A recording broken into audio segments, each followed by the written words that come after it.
Muito boa tarde a todos e todas. É uma grande satisfação participar do 10º encontro. Eu gostaria de cumprimentar a organização do evento por ter pautado a matéria da meritocracia. De fato, as nossas organizações sindicais ainda estão acordando para a importância da temática. E aí o Sinfro está adiantando-se a isso, e isso é muito bom, ver a matéria pautada para ser discutida. A questão da meritocracia, ela é maior do que a questão da avaliação. Na realidade, a avaliação tem sido um mero instrumento da meritocracia. Por isso que ela tem antecedência e precedência sobre a questão da própria avaliação.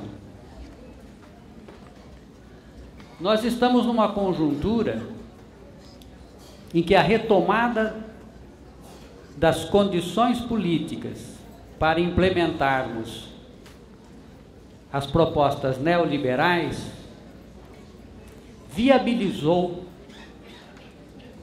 de uma maneira rápida a internacionalização ou as tentativas de internacionalização da política educacional brasileira. E esse processo de internacionalização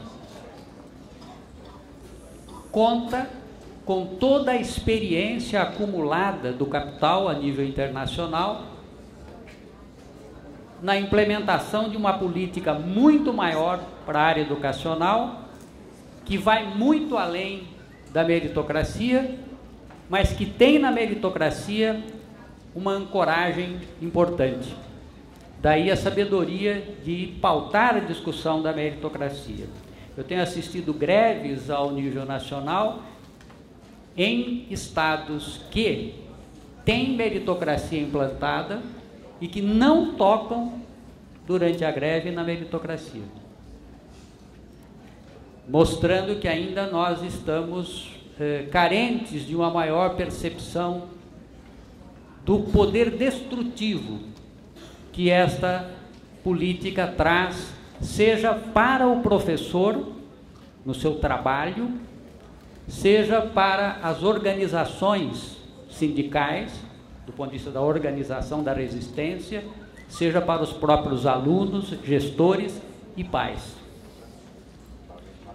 É preciso atentar de partida que a questão da meritocracia põe em cena de imediato a questão da competição. Meritocracia oculta um processo de colocação da força de trabalho dos professores, dos alunos também, num processo de competição entre si, por metas, por recursos. Ora, nós sabemos, porque somos professores, que a educação não comporta a lógica da competição. A educação, por excelência, é um processo de colaboração.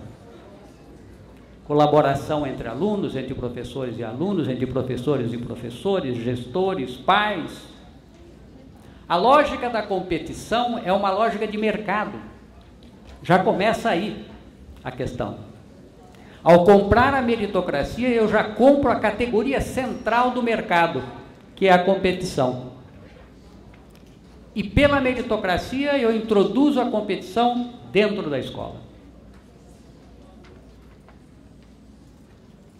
No mercado, é natural que haja competição. Faz parte da lógica do mercado. No mercado, tem ganhadores e tem perdedores. Eu jogo na bolsa, se ganho, palmas para mim, se não ganho, faz parte do jogo. Foi o pior aluno. Essa lógica serve para o mercado, ela não serve para a educação. É mudar a própria natureza do processo educativo. Mais ainda, ela produz um efeito, a competição, que muda o que nós entendemos que deva ser uma boa educação. Porque ao invés de nós começarmos a pensar na educação, ou continuarmos a pensar na educação, como um processo formativo de desenvolvimento de todas as possibilidades, vamos a pensar a educação e a lógica da qualidade da educação como sendo aquela que tem uma média maior que a outra.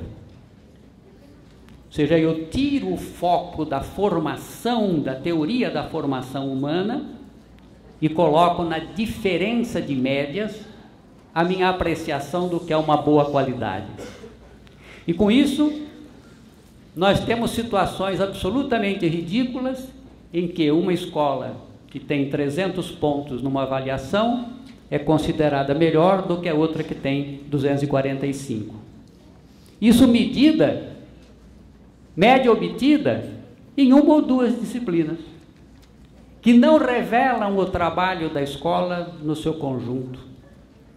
Olha quanta implicação tem. Nós separamos uma ou duas disciplinas, medimos por ali e depois comparamos as escolas, comparamos professores, atribuímos mérito em cima de uma métrica que ninguém entende, porque ela não dá conta de refletir a qualidade global do processo formativo. Reflete diferenças de média, né, que estão afeitas a processos de avaliação cognitivos. E não é só receber bônus. Se vocês quiserem, considerem isso a parte boa. Atrás disso tem toda uma política pública que visa destruição do magistério e a destruição da escola pública. E isso um pouco que eu gostaria de fixar aqui e mostrar a dimensão do que nós temos aí. A ideia do mérito é ocultar diferenças sistêmicas que colocam as pessoas em desvantagem e que estão ligadas à trajetória dessas pessoas, à trajetória social dessas pessoas. Há um processo que oculta no esforço pessoal as desigualdades do trajeto, sem discutir as desigualdades do ponto de partida e sem discutir as desigualdades do trajeto. Ela cria um ponto arbitrário. Ela diz, a partir daqui eu estou contando. E no final dessa competição, eu vou dar mérito a quem ganhar. Mas ela não discute as desigualdades do trajeto motivadas pela chegada do aluno naquele ponto, pela chegada do professor e da escola naquele ponto quando se começou a contar. Nós fizemos um estudo recentemente medindo a chegada do aluno na primeira série do primeiro grau. E dentro desses padrões clássicos das medições que estão aí mesmo. E nós acompanhamos essas crianças durante 4 anos, medindo todo final de ano. As diferenças de chegada, em média, foram reproduzidas nas diferenças de saída. Mas, para a meritocracia, isso não conta. Ele parte da ideia de que todo mundo chegou naquele ponto inicial como se tivesse tido o mesmo trajeto. Como é que ele oculta isso? Ele diz, bom, mas é o esforço pessoal. Esse se esforçou durante o trajeto e conseguiu obter desempenho. Este outro não se esforçou durante o trajeto e não conseguiu obter o desempenho, mas todos tiveram oportunidade. Por isso que o liberal usa sempre o termo oportunidade. Ele nunca usa o termo igualdade de resultados. Ele usa o termo oportunidade. Nós vamos lhe dar uma oportunidade. O esforço é teu. E a partir daí se constrói toda a questão do mérito. Isso se aplica não só à escola, se aplica em todos os setores da vida social. Essa é o âmago da teoria liberal, né, que oculta no esforço pessoal os limites de sistema e, obviamente, salva o sistema.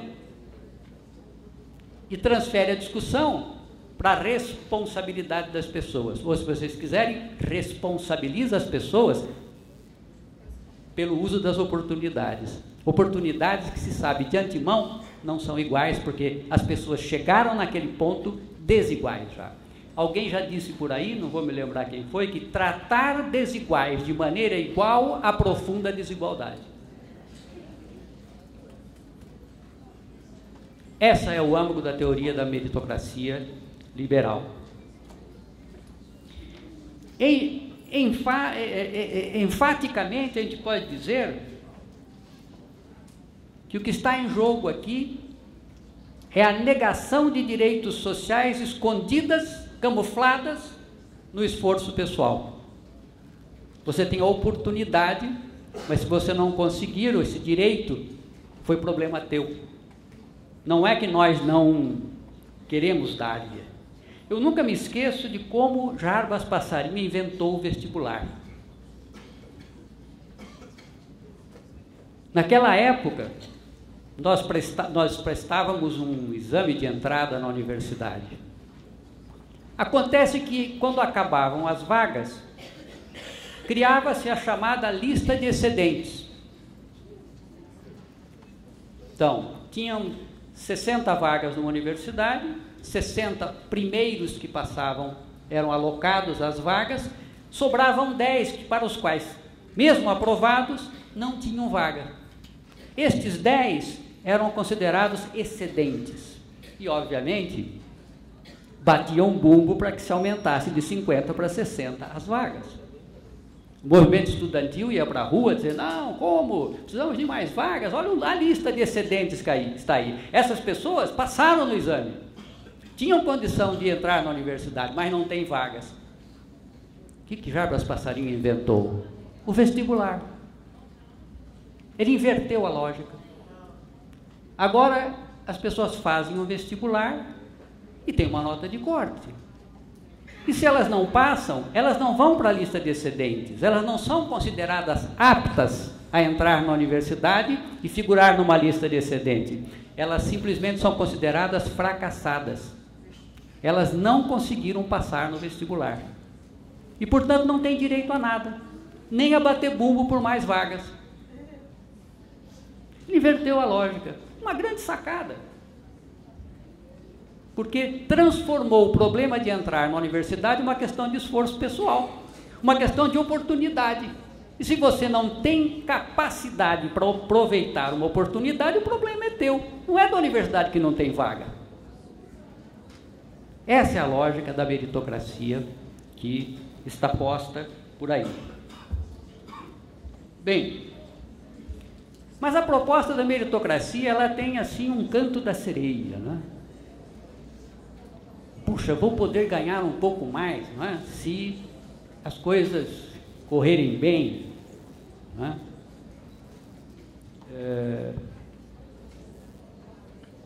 Quem é contra receber um pouco mais, não é verdade? Isso cria uma dificuldade para o movimento sindical muito grande. Por quê? Para o sindicato dizer que é contra a meritocracia, que põe mais dinheiro no bolso do professor, tem que tomar um fôlego para a organização sindical.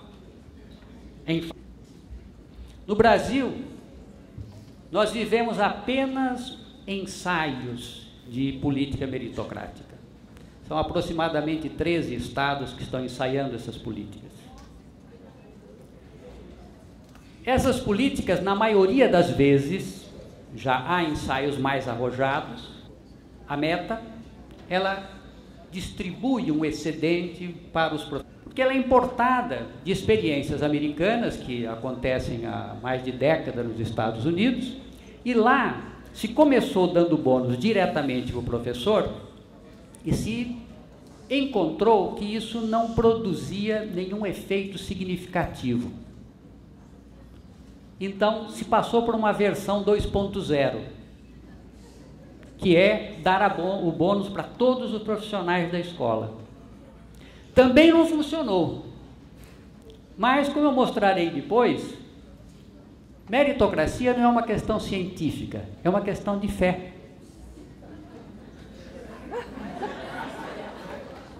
As pessoas acreditam nisso, pela lógica do mercado, pela lógica do senso comum.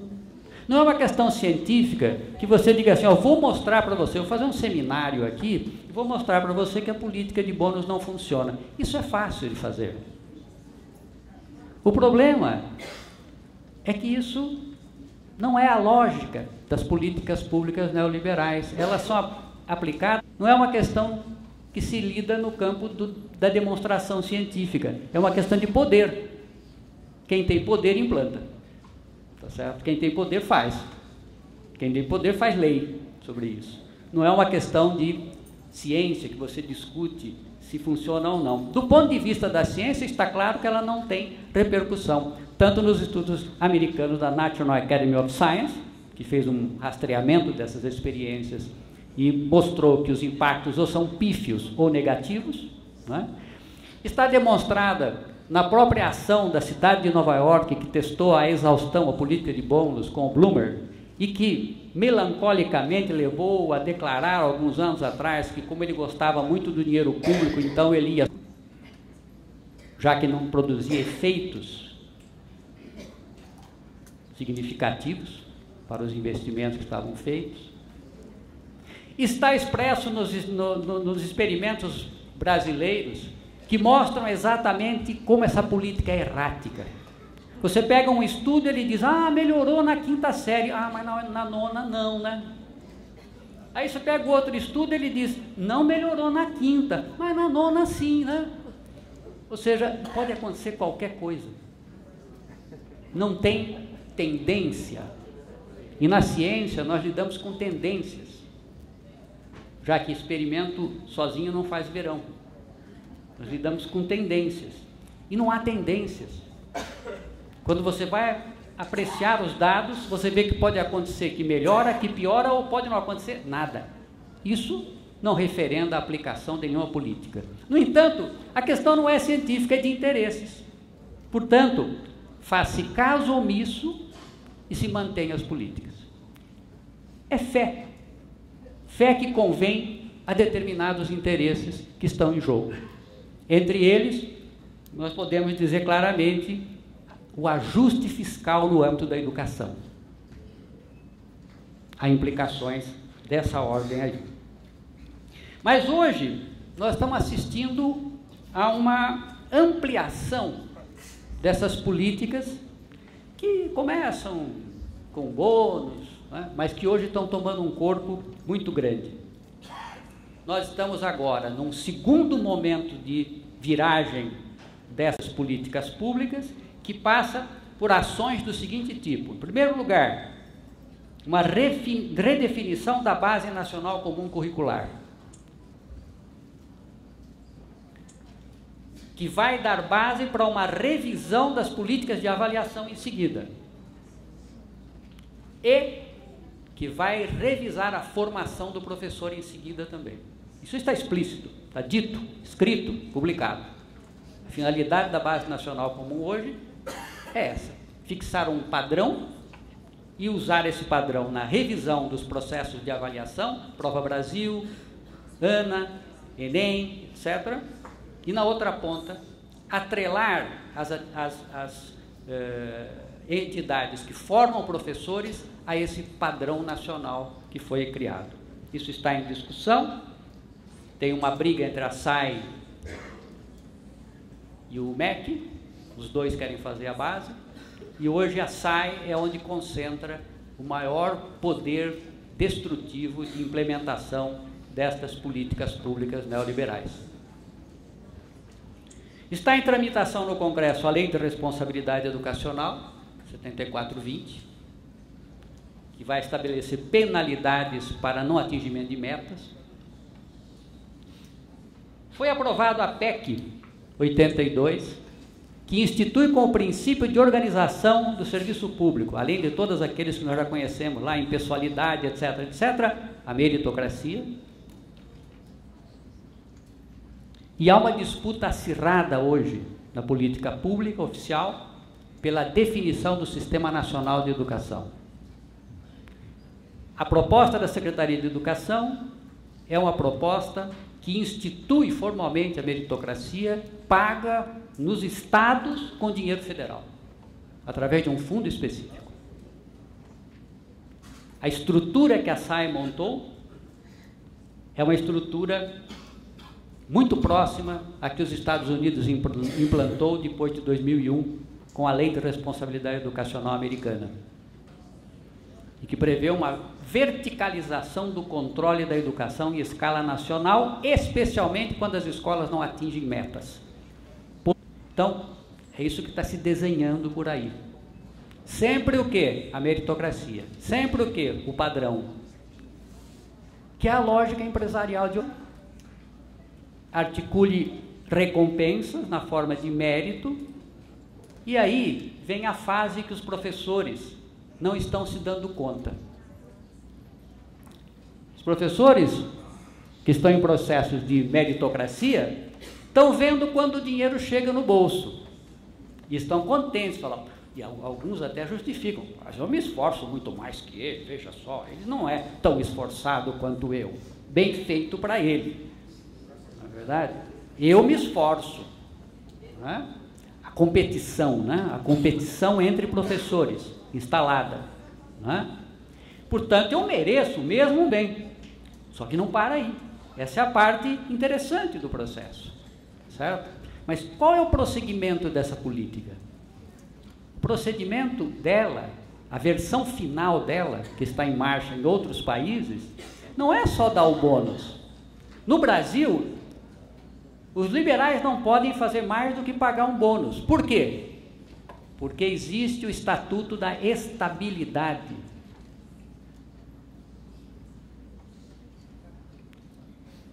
Para a política de bônus completar o seu ciclo, eu preciso quebrar a estabilidade no emprego. E é isso que hoje os professores americanos estão passando, a quebra da estabilidade no emprego. Porque senão a política de bônus não se completa.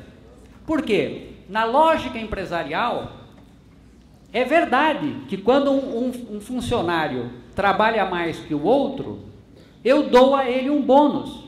Mas ninguém pergunta o que aconteceu com aquele que não recebeu o bônus lá na lógica da empresa. E vocês sabem qual é a destinação dele. Demissão. Ele será demitido do processo. Essa é a lógica completa da meritocracia. A quem tem mérito, o bônus. A quem não tem, rua. Você diria assim, mas eu estou seguro, porque eu sempre tenho mérito. Eu sempre vou bem, eu sou esforçado. Tá certo? Muito bem, vou lhe contar um casinho de uma professora americana que recentemente foi à justiça, porque no ano anterior, numa escala de 0 a 20, ela foi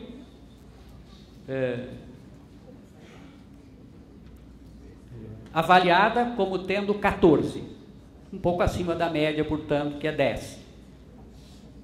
E no ano seguinte, ela foi avaliada com 2.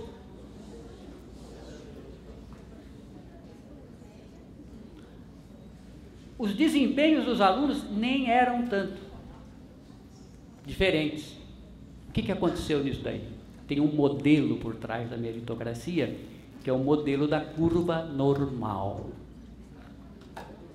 Não é todo mundo que pode ser bom, na lógica da meritocracia. A lógica da meritocracia diz o seguinte: poucos são bons, muitos são médios, e alguns poucos também são ruins. E por que é assim? Porque a natureza é assim.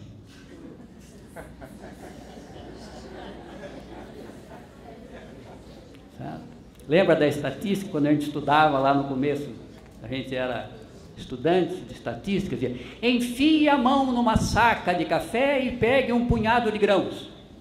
Você verá que na sua mão existirão grãos grandes, médios e pequenos.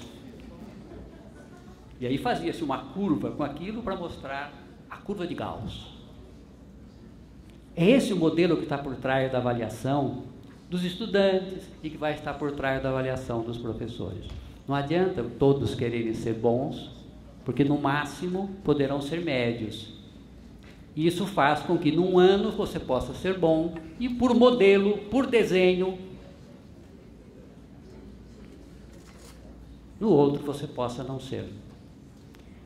As técnicas de medição do desempenho do professor não estão desenvolvidas e nem poderão estar no futuro a ponto de fornecer uma medição adequada do desempenho do professor.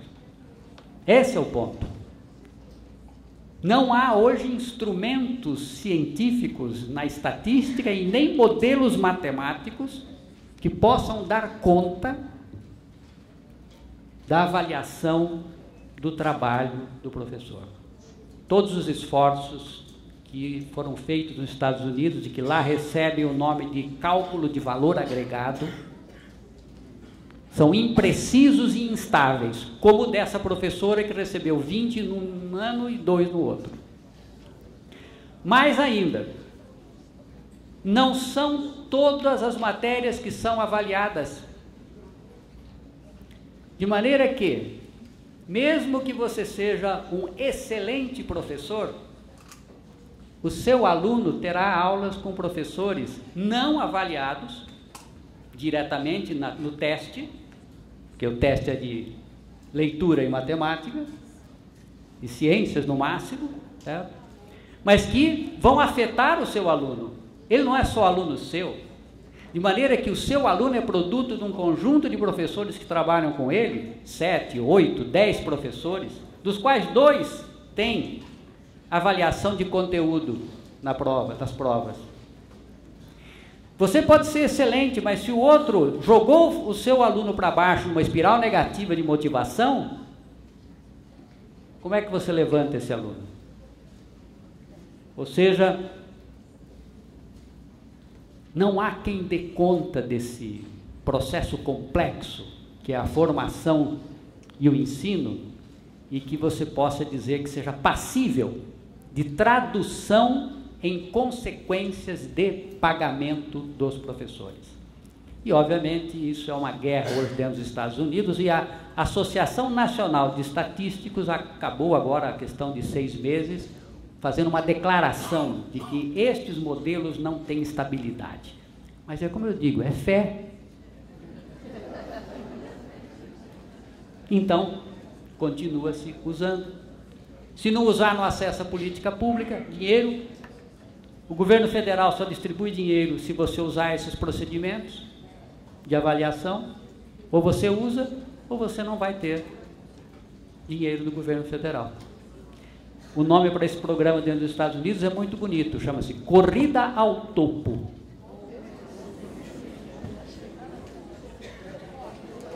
Certo? Portanto, quando nós falamos em meritocracia, ou quando nós aceitamos a meritocracia, porque ela convém ao nosso bolso, por trás disso existe todo um processo, toda uma política pública que virá junto. Porque a meritocracia vai corroendo a resistência dos professores e vai desorganizando a resistência sindical. Os sindicatos são reconhecidos hoje por todas essas políticas como inimigo número 1 delas. E essa é uma maneira de desarticular para passar essas políticas que estão embutidas aí por trás do que se chama hoje de meritocracia. O primeiro impacto dela, que a gente pode explicitar um pouco mais, é que elas visam a destruição do magistério. Há um processo que começa a ser trabalhado no Brasil e já foi mencionado em alguns documentos oficiais. Lá no começo do governo Lula, o Cristóvão Buarque tentou fazer algo semelhante, todos nós reagimos, ele recuou. Essa ideia volta agora. A ideia da certificação, ou seja, é a mesma coisa da OAB. Você tem o diploma de advogado, mas para exercer tem que passar no exame da OAB. Então não é automática a exerção, o exercício da profissão. Tem no Ministério da Educação e lá no INEP sendo elaborada a Prova Nacional Docente, que cansamos de dizer para as entidades educacionais que não deveriam apoiar. Porque era a base da certificação. E agora esta Prova Nacional Docente aparece no documento da SAE como sendo o instrumento da certificação. O que significa isso? Mobilidade da força de trabalho ao nível nacional. Significa que se eu não tenho professor aqui, eu pego do vizinho. Ou se o meu salário aqui é melhor, eu vou trabalhar no meu vizinho. Ou seja, você está trabalhando agora com esse processo de mobilidade dos professores ao nível nacional. O que pode implicar em níveis salariais. Tá certo? Pode implicar em níveis salariais. Mas essa forma de organização via meritocracia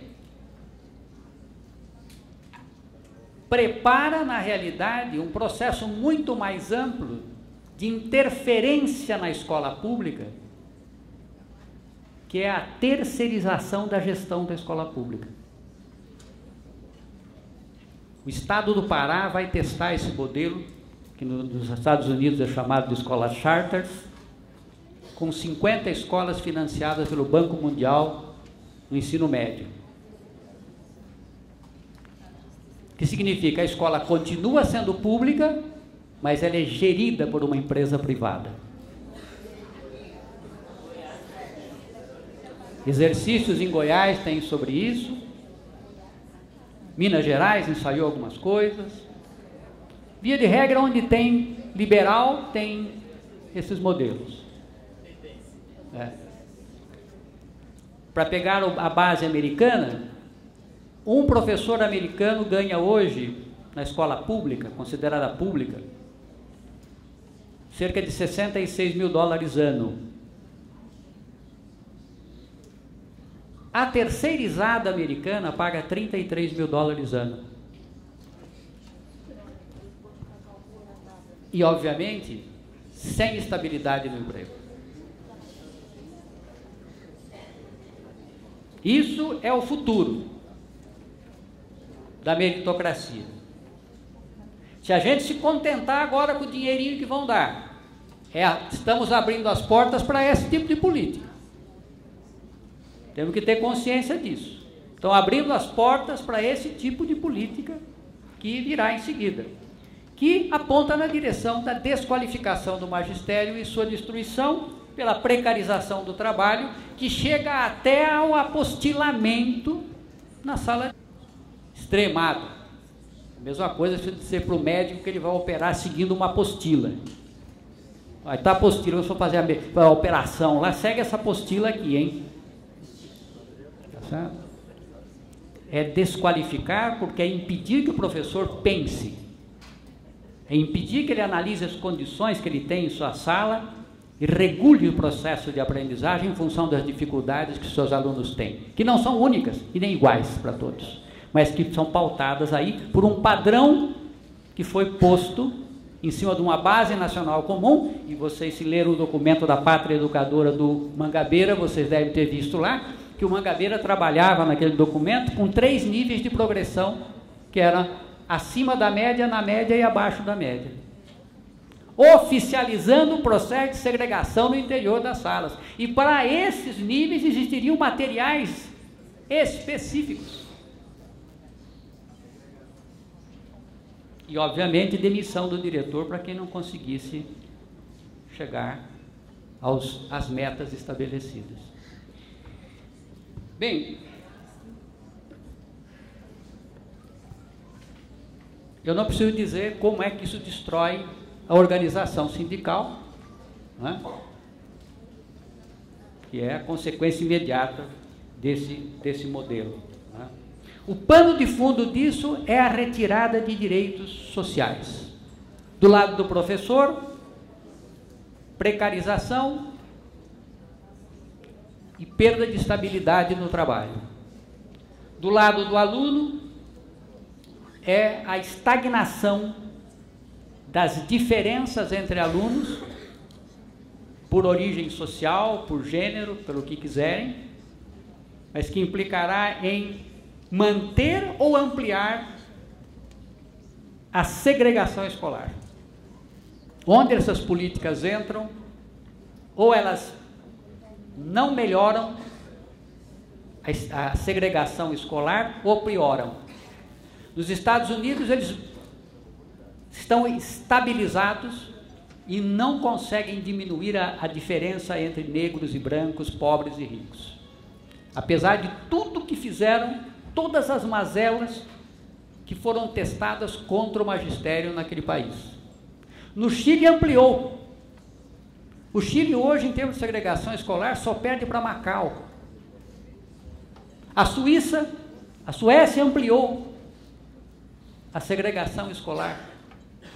Ou seja, estas políticas que chegam com um discurso muito afável da defesa do aluno pobre, coitadinho, que tem direito à educação, na prática dessas políticas implantadas nos países que estão aí à disposição para serem analisadas, não fecharam a brecha entre os pobres e os ricos. Mas elas tiveram, sim, um importante papel. Fixaram metas impossíveis para a escola pública, depreciaram a escola pública na mídia, mostrando, olha como eles não sabem fazer educação, e em seguida privatizaram a educação através de terceirização de gestão ou vouchers. Portanto, estas políticas, elas são baseadas não em ciência, elas são baseadas em interesses. E o interesse fundamental nesse processo é a privatização.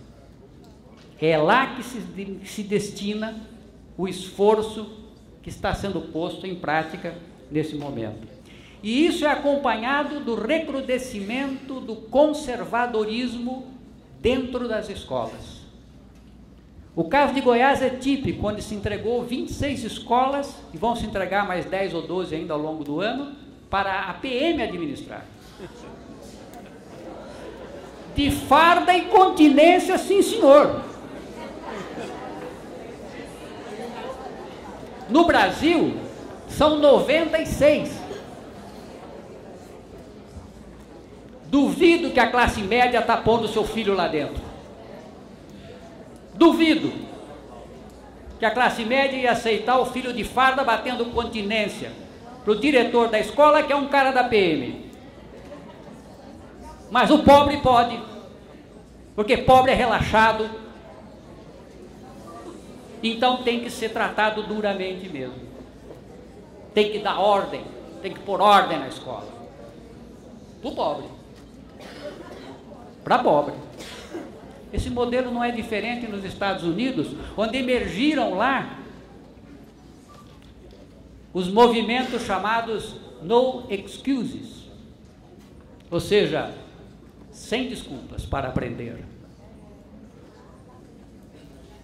E os pais são chamados a assinar contratos com a escola, onde eles declaram que têm ciência de que o filho será transferido da escola se as regras não forem respeitadas. E lá está o rol de regras que o pai tem que assinar, dizendo que concorda.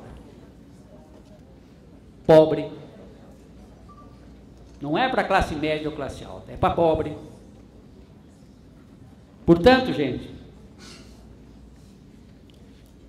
meritocracia é só a ponta do iceberg. E agora inventaram, com isso eu vou concluindo, porque meu tempo já acaba, inventaram mais uma.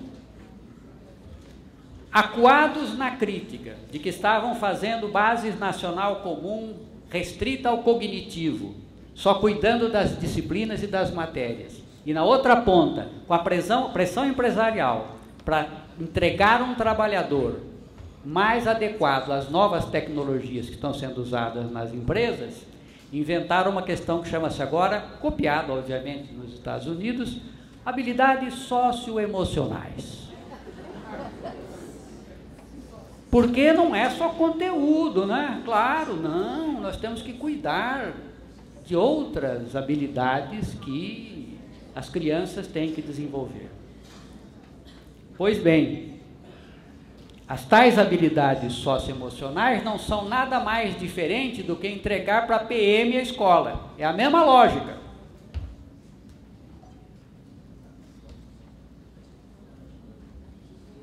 Via de regra, por trás de tudo isso tem um mercado.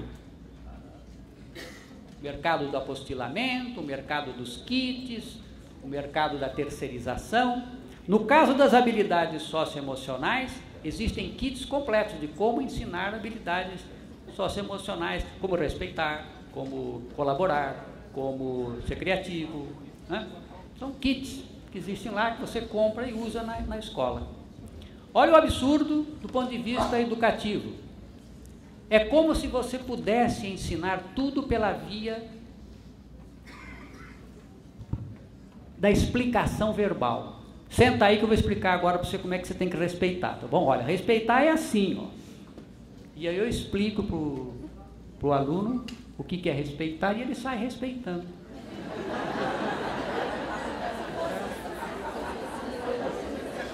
Ser criativo é isso, tá vendo? E pronto. Só que o risco que nós estamos tendo nessa política é de que se assumam certas condutas de valores e atitudes como sendo padrão para a escola. Valores e atitudes sendo padronizadas. A partir de 2017, as avaliações de larga escala americana, o NAEP, incluirá na Prova Nacional Medição de Habilidades Socioemocionais. Já imaginaram o que é isso? Imaginaram o que é isso no campo? Imaginaram isso de norte a sul, com todas as nossas regionalidades, concepções, etc. Meu pai, quando me elogiava, desculpe, vou demonstrar aqui. Ele falava, aê, cabra. Certo? É? Ele dava um tapa na cabeça. Porque ele queria elogiar. Isso seria considerado agressão.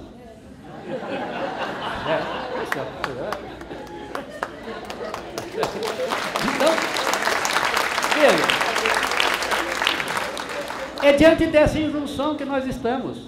Atitudes serão consideradas segundo um padrão. E a sua escola será mais ou menos adequada, mais ou menos adaptada, não é, a certas habilidades socioemocionais, etc. Bem, eu vou parar aqui, porque aí a gente pode começar a discutir. Se eu lembrar de outras coisas que estão anotadas aqui, que sejam pertinentes, eu vou também retomando para a gente continuar essa discussão. Mas eu queria deixar isso bem apontado para vocês, ou seja, meritocracia tem muita coisa por trás disso, senão... Oi, pessoal, vou aguardar aqui. Nós vamos comprar gato por lebre. Só um minutinho, gente, por favor, por favor. Pessoal, só um minuto. Por favor, pessoal. Obrigado, professor Luiz Carlos. De acordo com o regimento. Isso, obrigado.